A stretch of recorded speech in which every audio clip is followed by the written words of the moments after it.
there is a picture that I often reflect back upon, and it was about 3 years ago. We were on a family vacation, my wife and our children, and we had gone to Disney World. And sitting on a roller coaster next to our youngest son, and we're kind of tracking up the hill, and my wife turns around and snaps a picture. And to this day, I still look at that picture and I go, who is that guy?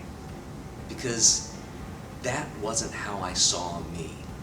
And what I found was that as more and more hair recessed, and frankly just disappeared, that I would look in the mirror and I just didn't feel like me.